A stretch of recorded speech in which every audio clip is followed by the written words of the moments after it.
In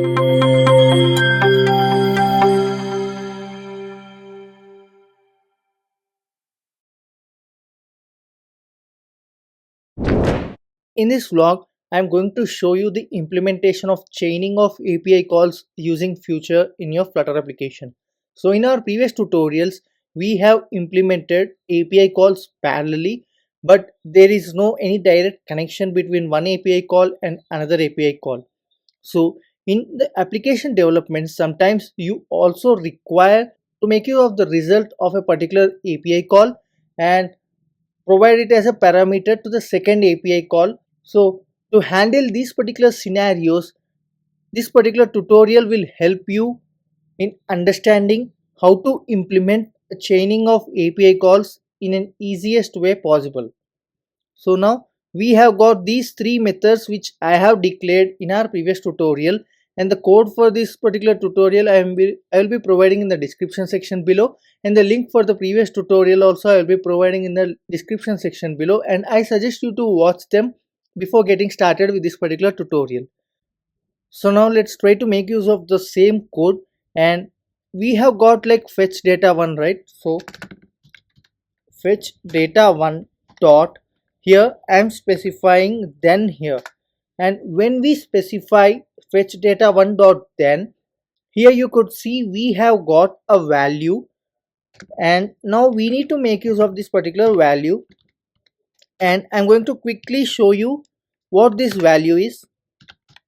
So let us try to print this particular value now. And as I have said, we in our previous tutorial as well, we don't require emulator or simulator to run this particular code. And here you can see this value is nothing but data 1 received. So this is the output of the first network call here, and we have received the output of the first network call, and instead of print value here, you can make use of this particular result. And now I will also try to run this particular fetch data 2. So here I will be providing this particular, okay, let us provide like result, and also I will be providing this particular result over here. So these two functions will accept a result as a parameter, and what I will be doing here is like,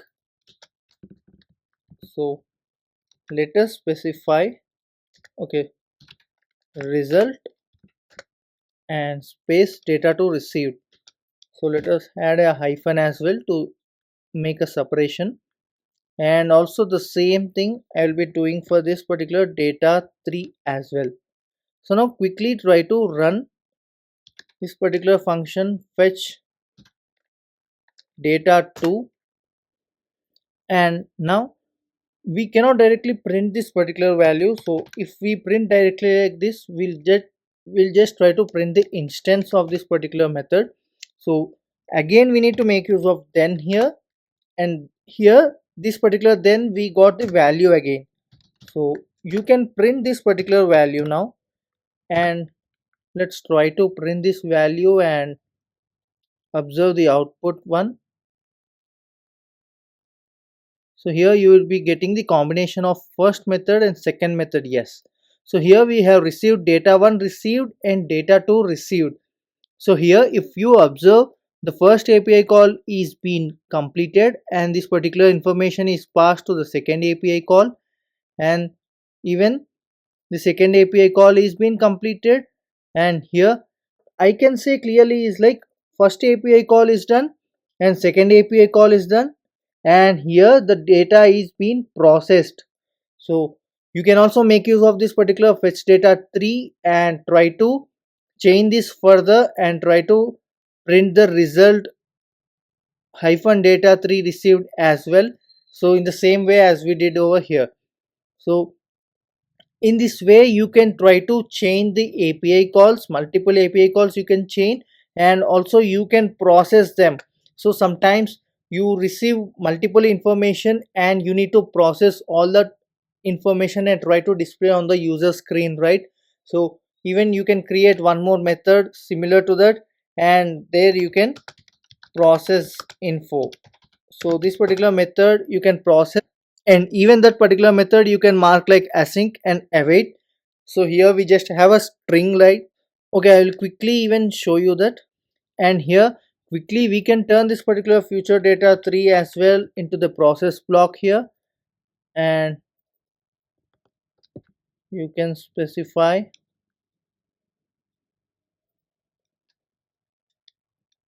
dot,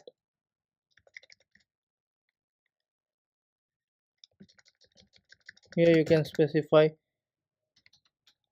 process, and you can pass the value here, and dot, then you can specify print over here, print value.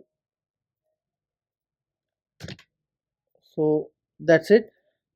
Now we'll get the three variables now printed, and now we get the three values to be printed in the output now. And we have considered the third one as like a process. So this is the way how to change the API calls properly in Flutter using Future here. I hope you found this tutorial interesting, and if you like this tutorial, do like, share and subscribe to our channel for more interesting content on Flutter.